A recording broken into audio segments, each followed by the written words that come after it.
చేయాలని నేను అనుకోలేదు.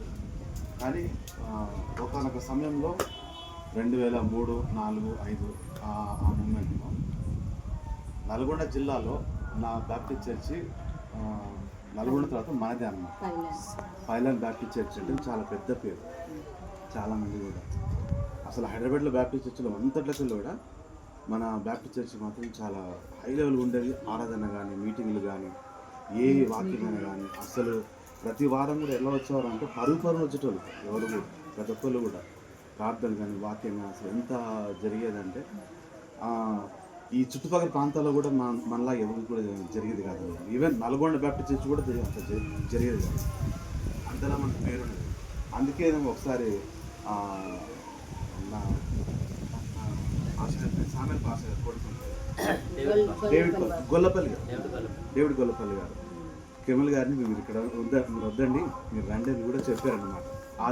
అదే మూమెంట్లోనే ఒకరోజు మీటింగ్లో చిట్టుబాబు అని కొండమ్మ అల్లుడు ఏడ్చేసిండు ఇంక మైక్లో స్టేజ్ పైన, మా పాస్టర్ గారిని మేమైతే పోనీయం, మేము సాగునది వస్తాం అని డైరెక్ట్ మైక్లో చెప్పేసాం అనమాట. ఆ దెబ్బతో మళ్ళీ పోనీలేదు. ఏ విషయాన్ని కానీ ప్రార్థన చేయాలన్నా, వీపేజ్ జరిగించాలన్నా, యూత్ మీటింగ్ చేయాలన్నా అది మన తర్వాత ఇంకెవరైనా అంతలా చేసాం, అంతలా సమర్పించుకున్నాం, అంతలా ఎన్నోసార్లు గోజాడు. ఎంత పెద్ద పనినా సరే చిటిగా అవైలబుల్గా చేసి పడేసాం. ఇదంతా ఎందుకంటే కేవలం దేవుని ప్రేమ, దేవుని కొరకు సంరక్షణ. నేను కానీ, మేరక్క కానీ, సుజానన్న కానీ, ముఖ్యంగా అసలు ఎంత అడవిలా ఉండే స్థలాన్ని ఒక అందుకు సుజానన్న 2 పుట్టలు ఉండే, పెద్ద పెద్ద పుట్టలు ఉండేటివి. చూస్తే మాకే భయం ఏది, నాకంటే హైట్ ఉన్న పుట్టలు ఉండేటివి. వాటిని ఎక్కి మరీ కొట్టిండు. నేను షాక్ అయినా చూసారు. అప్పుడు గేటు వెళ్ళే దారి ఇటు ఉండేది, ఇప్పుడు వాళ్ళ ఇల్లు కట్టి ఇటు ఉండేది అప్పుడు ఇటు ఉండేది. ఇప్పుడు పాస్ గారు ఉన్న ఇల్లు కిటికీ ఉంది కదండి, అంతవరకు ఇల్లు అంత ఉండేది. ఆ హాల్ అంతా వచ్చి నాకు అది కట్టబడ్డది.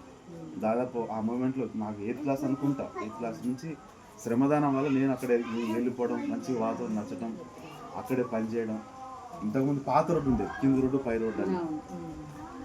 అక్కడ దాదాపు 45 సిమెంట్ బస్తాలు చిన్న వయసులో నేను, హరిబాబు గారు ఇద్దరం కూడా మోసి ఇస్తున్నాం. ప్రతి పని కూడా ప్రేమ అంకుల్కి, ఇర్మి అంకుల్కి పని ఎవరంటే ముఖ్యంగా రాజు ఎక్కువ గుర్తుకొస్తాం.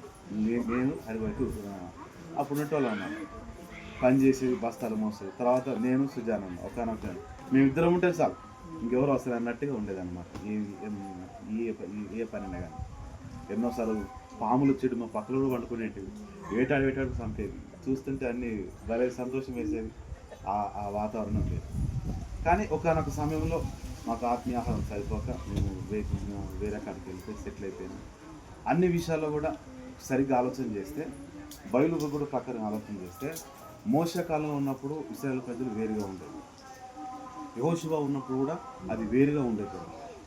యెహోషుతో ఒక మాట మాట్లాడు, నీవు బ్రతుకుతున్నా ఏ మనుష్యుడు నీ ఎదుట నిలవని.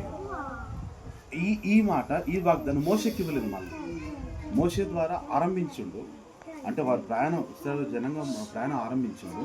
యెహోషువ కాలంలో అది మహాబలంగా చేయబడ్డదండి. అసలు ఒక హాయి అనే పట్టణం మీద తప్పించి వారికి ఓటమంటూ లేదు యెహోషువ కాలంలో. యెహోషువ తర్వాత న్యాయాధిపతులు, రాజులేని కాలంలో పడుతూ లేస్తూ అలా సమూయేలు వచ్చేంత వరకు వారి ఓటమి చూశారు. నా పరిస్థితి కూడా అంతే, ఓటమి కొన్నాళ్ళు తప్పదు. ఒకప్పుడు మంచి బతికాం, మంచిగా ఉన్నాం, మంచి ఆరాధన చేసాం. కానీ ఇప్పుడు పరిస్థితి లేదు. ఎందుకంటే ఇప్పుడు వేసిన తాళాలు నాకు తెలిసి బ్యాప్టిస్ట్ చరిత్రలో ఈ 46 సంవత్సరాలు ఎప్పుడు ఇంతగానో తాళాలు ఉండలేదు. మా అంటే 1-2 వారాలు మాత్రం, అది కూడా సుందరరావు గారు నిజానికి తెలుగు బ్యాప్టిస్టులో కలిపేద్దామని అప్పట్లో గొడవ చేసిండు సుందరరావు గారు. అప్పుడు మేమందరం ఉన్నాం, ఆ పల్నాడులో కలుపుదామని చేసిండు. అప్పుడు ప్రేమ అంకులు, ఇజ్రాయల్ అంకులు ఉండేవాళ్ళు, మన ఇర్మి అంకులు అందరూ కూడా కొట్లాడేది. అసలు నేను రవణ సుజాన వాళ్ళు రవణ సుజాన ఏకంగా కొట్టనికని వాళ్ళు ముందర చేసారు. మేము వాళ్ళు పట్టుకుని మేము పరిగెత్తాం. అప్పుడు అంతలా గొడవ జరిగిందన్నమాట, అంత గొడవ జరిగేసింది. కానీ అలాంటి పరిస్థితి మళ్ళీ ఇప్పుడు ఆరంభమైంది. నేను ప్రతిరోజు వెళ్తున్నప్పుడల్లా చర్చి చూస్తున్నాను, మస్తు బాధ వేస్తుంది. ఇప్పుడు దాదాపు నెల పైన కదా, 2 నెలలు పైన మందిరానికి తాళం వేయడం నా ఫస్ట్ టైం నన్ను చూడడం. నిజానికి ప్రేమ అంకులు గిరినంకులు ఉండుంటే జగన్ వచ్చేది అస్సలుగా జరిగేది కాదు. అబ్రహం అంకులనే కూడా అంతే, మా అంకులు ఉండే కూడా అసలు మామూలు ఉండే పరిస్థితి, కానీ వాళ్ళు లేరు, లేక ఇట్లాంటి పరిస్థితి. ఇప్పుడు మాట్లాడే వాళ్ళు బలంగా అంతా లేరు కాబట్టి ఇక మాది పెత్తన సర్వసహజ మనుషుల జ్ఞానము. మనుషులు ఏంటంటే నా మాట వినాలా అనేది ఉంటుంది. కానీ ఏది ఏమైనా కానీ కూడా అపవాదికి సహకరిస్తే అది వాళ్ళకే నష్టం. బైబిల్లో ఒక మాట ఉంటుంది కదా, ఎవడైతే దేవుని ఆలయం పాడు చేస్తాడో దేవుని ఆలయం పాడు చేస్తాడు. ఆ మాట మనం మార్చలేము, దేవుని మాట. ఒకవేళ దేవుని చిత్తం అయితే నాకు తెలిసి ఎవరైతే ఆటంకంగా ఉన్నారో వారి ద్వారా దేవుడు కార్యం జరిగిస్తారు. హల్లెలూయా. విశ్వాసం చెప్తున్నాను. ఇందాక అలా కూర్చున్నప్పుడు ఆంటీ మాట్లాడుతున్నప్పుడు నాకు ఒకే మాట గుర్తుకొచ్చింది. ఏమనంటే, ఏ మనుష్యుడు నీ ఎదుట, ఇదే మాట మనం పడుతున్నాం ప్రార్థన చేయాలి. దేవా, మా ఎదుట ఏ మనుషుడు నిలబడలేదు, నీకు విరోధంగా రూపింపడం ఏ ఆయుధము వర్ధిల్లదు. అది మాటైనా మనిషైనా వర్ధిల్లదు. కాబట్టి ముఖ్యంగా దేవుని మందిరం, మనమే దేవుని మందిరం. అది ఆధ్యాత్మిక చెప్తుంది. కానీ మనందరం కలిసి ఆరాధించుకునే స్థలం అంటే ఒకటి ఉంది, అది ఎంతో పవిత్రమైన స్థలం. ఆ స్థలం నుంచి కూడా యుద్ధాలు జరుగుతున్నాయి, దేశాలు కొట్టుకుంటున్నాయి. ఆ స్థలం గురించి యెరూషలేములో పెద్ద మనకి లెక్క కాదు. ఒక మాట చూసుకుంటే నిజానికి అక్కడ మసీదు కట్టబడింది. ఆ స్థలంలో 2 మందిరాలు కూడా ఉన్నాయన్నమాట. అది కూల్చివేశారు. అంత పెద్ద పవిత్రమైన స్థలమే కూల్చివేశారు. కానీ మనకి ఏక తాళం వేశారు అంతే.